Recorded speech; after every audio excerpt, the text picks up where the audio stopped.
कृष्ण को समझना मतलब जीवन को समझना। कृष्ण कोई व्यक्ति नहीं है, कृष्ण एक अवस्था है। वह कोई मनुष्य नहीं बल्कि मनुष्य की चरम संभावना है।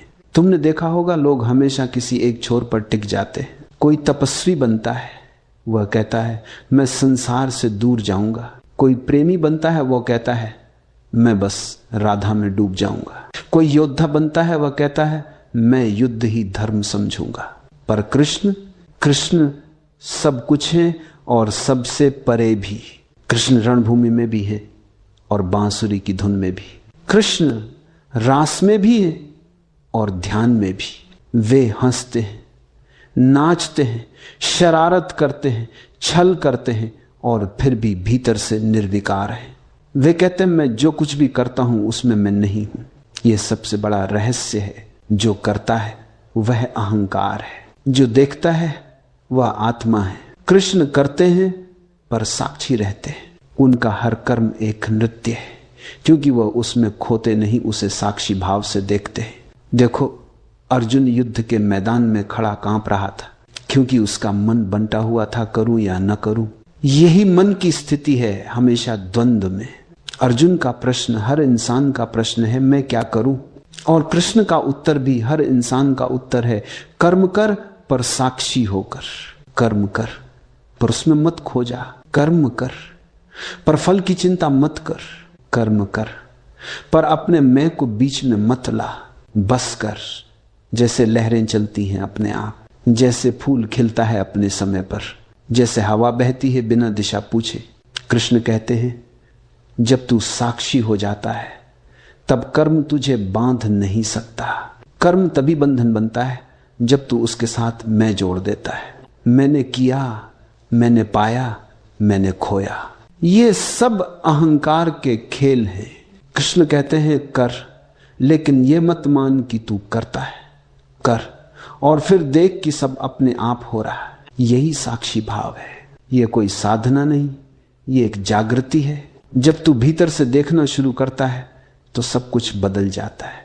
लोग सोचते हैं ध्यान का मतलब है आंखें बंद कर लेना, पर ध्यान का असली अर्थ है आंखें खोलना। कृष्ण कहते हैं जग जा, जाग जा, देख पर आसक्त मत हो। अगर तू देख ले कि तेरे भीतर क्रोध उठा है तो क्रोध तेरी पकड़ में नहीं रहेगा। अगर तू देख ले कि मोह उठ रहा है तो मोह तेरे ऊपर हावी नहीं होगा। देखने वाला बच जाता है, खो जाने वाला डूब जाता है। कृष्ण का जीवन इसी दर्शन पर टिका है। वे युद्ध में हैं फिर भी भीतर शांति है। वे रास में हैं फिर भी भीतर ध्यान है। वे राजमहल में हैं फिर भी भीतर सन्यासी हैं, क्योंकि उन्होंने जीवन को बांटा नहीं, उन्होंने उसे संपूर्णता से जिया है। बुद्ध ने कहा संसार छोड़ो, महावीर ने कहा मौन में जाओ, यीशु ने कहा क्रॉस उठाओ, पर कृष्ण ने कहा जीवन में उतर जाओ पर उसमें फंसो मत। यह है कृष्णत्व। जीवन की पूर्णता वही है जब तू सबको स्वीकार कर सके, जब तू रो सके, हंस सके, प्रेम कर सके, युद्ध कर सके और फिर भी भीतर एक साक्षी बना रहे। कृष्ण की सुंदरता इसी में है कि वे विरोधाभास नहीं मिटाते, वे उन्हें एक कर देते। कभी कभी लोग कहते हैं कृष्ण तो विरोधाभासी है। हाँ, क्योंकि जीवन ही विरोधाभास है। रात और दिन दोनों हैं, मृत्यु और जीवन दोनों हैं, प्रेम और युद्ध दोनों हैं। जो केवल एक को चुनता है वह अधूरा रह जाता है। जो दोनों को स्वीकार कर लेता है वह कृष्ण हो जाता है। कृष्ण कहते हैं जीवन को मत बांट। तू जब जीवन को बांटता है पवित्र और अपवित्र में, अच्छे और बुरे में, तब तू खुद से अलग हो जाता है। फिर तेरा ध्यान टूट जाता है, फिर तू बाहर भागता है, भीतर नहीं उतरता। जीवन को जैसे है वैसे ही देखना, यही साक्षी भाव है। फूल खिले तो भी देख, कांटा चुभे तो भी देख, बरसात आए तो भी देख, धूप जले तो भी देख, बस देख बिना निर्णय के। और जब तू देखता है सच्चा देखना, तो भीतर एक शांति उतरती है जो किसी जीत या हार से नहीं आती। कृष्ण का रहस्य यही है, पूर्णता में जीना, न कुछ छोड़ना, न कुछ पकड़ना, न भागना, न रुकना, बस प्रवाह में रहना। और जब तू प्रवाह में होता है तो बांसुरी बजती है, फिर कोई बांसुरी नहीं बजा रहा, स्वयं अस्तित्व बज रहा है। कृष्ण उसी अस्तित्व का संगीत है। कृष्ण हमें सिखाते हैं, कर्म करो पर भीतर मौन रखो, नाचो पर भीतर साक्षी बनो, प्रेम करो पर स्वामित्व मत रखो, बोलो पर भीतर मौन रहो। यही है ध्यान, यही है कृष्णत्व। और जब तू ऐसे जीना सीख लेता है तो जीवन में न तो युद्ध दुख देता है, न प्रेम मोह में बांधता है, न हानि भय लाती है, न लाभ अहंकार देता है। सब होता है और तू बस देखता है। ये देखना ही मुक्ति है। क्या तुम महसूस कर पा रहे हो उस शांति को जो कृष्ण के भीतर थी? वही शांति जो युद्ध के बीच भी अडोल थी, वही शांति जो बांसुरी की धुन में झलकती थी, वही साक्षी भाव जो हर कर्म को नृत्य बना देता है। यही था पहला प्रवाह कृष्ण की संपूर्णता का, साक्षी भाव का, कर्म के रहस्य का। अब तुम थोड़ी देर मौन रहो। मौन ही द्वार है और वहीं से दूसरा प्रवाह शुरू होगा, गीता का चेतना युद्ध। कुरुक्षेत्र कोई मैदान नहीं है, कुरुक्षेत्र तेरे भीतर है। हर सुबह जब तू आंख खोलता है युद्ध शुरू हो जाता है। एक आवाज कहती है चलो ध्यान करो, दूसरी आवाज कहती है थोड़ा और सुनो, एक कहती है सत्य बोलो, दूसरी कहती थोड़ा झूठ बोल दो काम चल जाएगा। यही युद्ध है, यही अर्जुन का द्वंद्व है। गीता कोई ग्रंथ नहीं, ये चेतना का युद्ध क्षेत्र है। कृष्ण बाहर नहीं खड़े, वे तेरे भीतर के साक्षी हैं जो कहते हैं उठ अर्जुन, तू वही नहीं है जो तू समझता है। अर्जुन कांप रहा था, उसने देखा उसके सामने वही लोग हैं जिनसे वह प्रेम करता था। उसका मन रो पड़ा। उसने कहा हे केशव, मैं युद्ध नहीं कर सकता। और यही वह क्षण है जहां हर मनुष्य ठहर जाता है। जब कर्तव्य और भावना टकराते हैं, जब प्रेम और सत्य आमने सामने होते हैं, तब युद्ध शुरू होता है। कृष्ण मुस्कुराते हैं। वे अर्जुन को उपदेश नहीं देते, वे उसे जगाते। वे कहते हैं अर्जुन, तू सोचता है तू शरीर है इसलिए डरता है। जो मरता नहीं उसे कौन मार सकता है?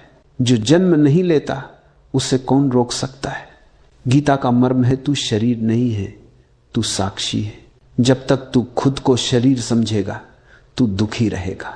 जब तू खुद को आत्मा जान लेगा, फिर युद्ध हो या प्रेम तू बस देखेगा। देखना ही मुक्ति है। अर्जुन के भीतर जो कांप रहा था वह अहंकार था। मैं जीतूंगा या हारूंगा। कृष्ण कहते हैं अर्जुन, जीत और हार तेरे हाथ में नहीं, कर्म कर पर फल की चिंता मत कर, क्योंकि फल तो पहले से ही तय है। तू वही पाएगा जो तेरे कर्म की तरंग से मेल खाएगा। देखो यही जीवन का रहस्य है। तू जो करता है वही नहीं लौटता, तू जिस भाव से करता वही लौटता है। अगर तू प्रेम से कर्म करेगा तो फल चाहे जैसा भी हो तेरे भीतर शांति रहेगी। अगर तू लालच से करेगा तो फल चाहे बड़ा हो तेरे भीतर अशांति रहेगी। कृष्ण सिखाते हैं कर्म का महत्व नहीं, कर्म की चेतना का महत्व है। कृष्ण अर्जुन से कहते हैं उठ, अपने धर्म का पालन कर। धर्म का अर्थ ये नहीं कि कोई पूजा पाठ या नियम। धर्म का अर्थ है जो तेरा स्वभाव है वही कर। अगर तू योद्धा है तो युद्ध तेरी साधना है। अगर तू संगीतकार है तो संगीत तेरी साधना है। अगर तू प्रेमी है तो प्रेम ही तेरा ध्यान है। पर साक्षी भाव न खो। गीता कहती है कर्म योग। कर्म योग का अर्थ है कर्म में योग। जब तू करता है और भीतर साक्षी रहता है तब तू कर्म योगी है। जब तू करता है और भीतर इच्छाएं उठती हैं तब तू दास है। इच्छा तेरी गुलामी है, साक्षी तेरी स्वतंत्रता। गीता का युद्ध केवल अर्जुन का नहीं है, यह तेरा युद्ध भी है हर क्षण। जब तू किसी सत्य को जानता है पर पालन नहीं कर पाता तब तू अर्जुन है। जब तू अपने ही भावनाओं में उलझ जाता है तब तू अर्जुन है। जब तू अपने ही मन की दुविधा में अटक जाता है तब तू कुरुक्षेत्र में है। और जब भीतर कोई आवाज उठती है देख कर साक्षी बन जा, तब वह कृष्ण बोल रहे हैं। कृष्ण बाहर नहीं है, कृष्ण तेरे भीतर की वह चेतना है जो तुझे पुकारती है जब तू भ्रमित होता है। कभी तू उस आवाज को सुन लेता है, कभी नहीं। और यही फर्क तय करता है कि तू अर्जुन बना रहेगा या कृष्ण बन जाएगा। कृष्ण बनने का मतलब यह नहीं कि तू भगवान बन जाएगा। कृष्ण बनने का अर्थ है तू पूर्ण हो जाएगा, तेरे भीतर द्वंद्व समाप्त हो जाएगा। फिर जो कुछ भी होगा वह सहज होगा। फिर न युद्ध समस्या रहेगा, न शांति लक्ष्य, तू बस रहेगा पूर्ण। गीता कहती है समत्वम योग उच्यते, अर्थात संतुलन ही योग है। जब तू सुख और दुख में समान रहता है, सफलता और असफलता में समान रहता है, तब तू योगी है। और ये समत्व कोई अभ्यास से नहीं आता, ये जागृति से आता है। जब तू देखता है कि दोनों अस्थाई हैं, सुख भी जाएगा दुख भी जाएगा, तब तू सहज हो जाता है। कृष्ण का संदेश यही है, अर्जुन तू अपने भीतर के युद्ध को समझ। बाहर के युद्ध में जीतना आसान है, भीतर के युद्ध में जीतना कठिन। क्योंकि बाहर के दुश्मन दिखाई देते हैं, भीतर के दुश्मन छिपे हैं।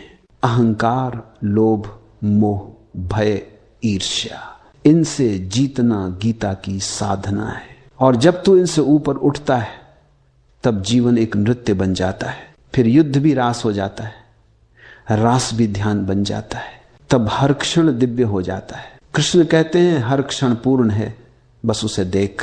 गीता हमें सिखाती है कि जीवन से भागो मत, भागने से केवल अंधकार बढ़ता है। सामना करो लेकिन साक्षी बनकर। तू जो कुछ भी करे पूरे होश में कर। तू जो बोले जागरूक होकर बोले। तू जो प्रेम करे बिना अधिकार के कर। यही ध्यान है, यही योग है, यही मुक्ति है। कृष्ण अर्जुन से नहीं तुझसे बात कर रहे हैं। वे कहते हैं उठ, तेरे भीतर का अर्जुन सोया है। जब तक तू जागेगा नहीं, तेरे भीतर युद्ध चलता रहेगा। और जब तू जाग जाएगा युद्ध खत्म हो जाएगा, क्योंकि फिर लड़ने को कोई रहेगा ही नहीं। यही है गीता का शाश्वत रहस्य। जब तू चेतना में प्रवेश करता है तब तू कृष्ण हो जाता है। फिर तुझे सिखाने को कोई नहीं, समझाने को कोई नहीं। फिर तू स्वयं गीता बन जाता है। फिर तेरा हर कर्म शास्त्र है, तेरी हर मुस्कान ध्यान है, तेरा हर मौन ज्ञान है। थोड़ा रुक जाओ, मौन में जाओ। युद्ध वही मिटता है जहां देखने वाला जागता है। कृष्ण को जानना कठिन है, पर राधा के बिना उन्हें जानना असंभव है। कृष्ण की बांसुरी की धुन राधा का मौन है। कृष्ण की आंखों का नृत्य राधा की आत्मा का स्पंदन है। राधा और कृष्ण ये दो नहीं है, ये दो नाम हैं एक ही प्रेम के, दो स्वरूपों के। कृष्ण वह है जो प्रेम देते हैं, राधा वह है जो प्रेम में खो जाती है। और जब देने वाला और खो जाने वाला एक हो जाता है, वही प्रेम अपनी चरम सीमा पर पहुंचता है। लोगों ने प्रेम को हमेशा देह तक बांध दिया, पर राधा और कृष्ण का प्रेम देह से परे है। वह शरीर का नहीं, चेतना का संवाद है। राधा कृष्ण से प्रेम नहीं करती, राधा प्रेम बन जाती है। उनका अस्तित्व मिट जाता है, केवल कृष्ण रह जाते हैं। यही पूर्ण समर्पण है। देखो, राधा का नाम कृष्ण से पहले आता है राधे कृष्ण। ये केवल भाषाई क्रम नहीं है, ये प्रतीक है। क्योंकि जब तक राधा यानी प्रेम नहीं जागेगा, कृष्ण यानी पूर्णता नहीं प्रकट होगी। राधा वह द्वार है जिससे होकर तुम कृष्ण तक पहुंचते हो। प्रेम ही द्वार है, पर प्रेम वैसा नहीं जैसा दुनिया जानती है। दावा करने वाला, अपेक्षा रखने वाला, अधिकार जताने वाला। राधा का प्रेम दावा नहीं करता। राधा कहती है तू जहां है मैं वही हूं, चाहे कृष्ण रास में हो या रण में। राधा की आंखों में केवल कृष्ण है। कृष्ण सबके हैं, पर राधा को कोई आपत्ति नहीं, क्योंकि राधा समझती है प्रेम बांटा नहीं जाता। प्रेम बांटा जाए तो वो प्रेम नहीं रहता, वो व्यापार बन जाता है। प्रेम केवल बहता है, जैसे गंगा जिसे जो चाहे पी ले। कृष्ण की गोपियां भी यही समझती हैं। गोपियों ने कृष्ण से कुछ मांगा नहीं, उन्होंने केवल नाचा, केवल खोया, केवल बहा। उनके प्रेम में कोई लक्ष्य नहीं था, कोई इच्छा नहीं थी। वे जानती थी कृष्ण मेरे नहीं है, पर फिर भी मैं उन्हीं की हूं। ये विरोधाभासी भक्ति का रहस्य है। जब प्रेम अपेक्षा रहित होता है तभी वह भक्ति बनता है। जब प्रेम में स्वामित्व नहीं होता तभी वह ध्यान बनता है। कृष्ण का प्रेम भोग नहीं, साधना है। राधा और गोपियों का मिलन कोई लौकिक प्रसंग नहीं, वह आत्मा और परमात्मा का मिलन है। राधा कृष्ण से नहीं मांगती, वे केवल समर्पित हैं। समर्पण का अर्थ है अब मैं नहीं, केवल तू है। जब मैं मिट जाता है वही प्रेम अमर हो जाता है। तभी तो राधा नहीं मरी, राधा आज भी जीवित है, हर प्रेम में, हर भक्ति में। कृष्ण और राधा के बीच कोई दूरी नहीं है, पर कोई बंधन भी नहीं है। ये सबसे गहरा रहस्य है। राधा कृष्ण से जुड़ी है पर बंधी नहीं है। वह प्रेम जो बांधे वह जेल है, वह प्रेम जो मुक्त करे वही कृष्ण का प्रेम है। राधा कहती है, कृष्ण तू नाच रहा है, मैं तेरा नृत्य हूं। कृष्ण मुस्कुराते हैं, राधा तू मौन है और मैं तेरी धुन। ये शब्द नहीं, ये एक मौन संवाद है। ये वही संभव है जहां दो नहीं बचे, जहां न प्रेमी हो न प्रेयसी, केवल प्रेम रह जाए। कृष्ण कहते हैं जो प्रेम से आता है वही मेरे पास पहुंचता है। राधा वही है जो प्रेम बन गई और गोपियां वही हैं जो प्रेम की धारा बन गई। वे सब कृष्ण के अलग अलग स्वर हैं। कृष्ण बांसुरी बजाते हैं और प्रेम बहता जाता है हर हृदय में, हर आत्मा में। प्रेम की पराकाष्ठा क्या है? जब तुझ में और उसमें कोई भेद न रहे। राधा का जीवन यही था। राधा मिट गई, कृष्ण रह गए। और जब राधा मिटती है तब कृष्ण भी केवल नाम रह जाते हैं। दोनों मिलकर एक हो जाते हैं पूर्णता। यहां प्रेम अंत नहीं, आरंभ है। राधा का मिलन कृष्ण से शरीर में नहीं, चेतना में हुआ। जब राधा कृष्ण को देखती है तो वह दूसरा नहीं देखती, वह स्वयं को देखती है, क्योंकि भीतर जो शुद्धतम है वही कृष्ण है। राधा का प्रेम हमें यही सिखाता है कि जब तू प्रेम करता है तो केवल किसी व्यक्ति से मत कर, अस्तित्व से कर। जब तू फूल देखे उस पर मुस्कुरा दे, जब तू आकाश देखे उसमें खो जा, जब तू मौन में बैठे तो उसी मौन में कृष्ण की धुन सुन। ये राधा का मार्ग है, प्रेम में खोकर परमात्मा को बना। गोपियों का प्रेम कोई दूसरा अध्याय नहीं था, वह राधा की चेतना का विस्तार था। हर गोपी राधा का अंश थी, हर गोपी के भीतर वही पवित्र थी। अपेक्षा रहित प्रेम। उन्होंने कृष्ण से कुछ नहीं मांगा, न नाम, न पहचान, न साथ। उन्होंने केवल क्षण को जिया, और जो क्षण को जी ले वही अमर हो जाता है। कृष्ण का प्रेम यही कहता है, प्रेम करो पर उसमें खो जाओ। प्रेम करो पर स्वामित्व मत रखो। प्रेम करो पर प्रेम को किसी नाम में मत बांधो। राधा का नाम मिट गया पर प्रेम अमर हो गया, क्योंकि जब प्रेम से मैं मिटता है तो केवल कृष्ण बचते हैं, और वही चेतना, वही आनंद, वही पूर्णता कृष्ण का प्रेम हमें सिखाता है। प्रेम कोई भावना नहीं, प्रेम एक साधना है। वह केवल तब जन्म लेता है जब तू भीतर से खाली होता है। जैसे बांसुरी वह खाली है इसलिए संगीत बहता है। तू भी जब भीतर से खाली होगा, कृष्ण तुझसे भी बोलेंगे, तेरे माध्यम से भी बांसुरी बजेगी। अब तुम थोड़ी देर मौन रहो। मौन में ही राधा का प्रेम सुना जा सकता है, वह शब्दों में नहीं, वह श्वासों के बीच के विराम में है। उसी में कृष्ण का संगीत है, उसी में राधा का समर्पण है। कृष्णत्व कोई विचार नहीं है, ये कोई पूजा नहीं, कोई सिद्धांत नहीं, ये एक जीने की कला है, पूर्णता से, सजगता से, आनंद से। कृष्णत्व का अर्थ है तू जो कुछ कर रहा है उसमें पूरा उतर जा, पर भीतर कोई आसक्ति न रख। बाहर रंग, भीतर मौन, बाहर कर्म,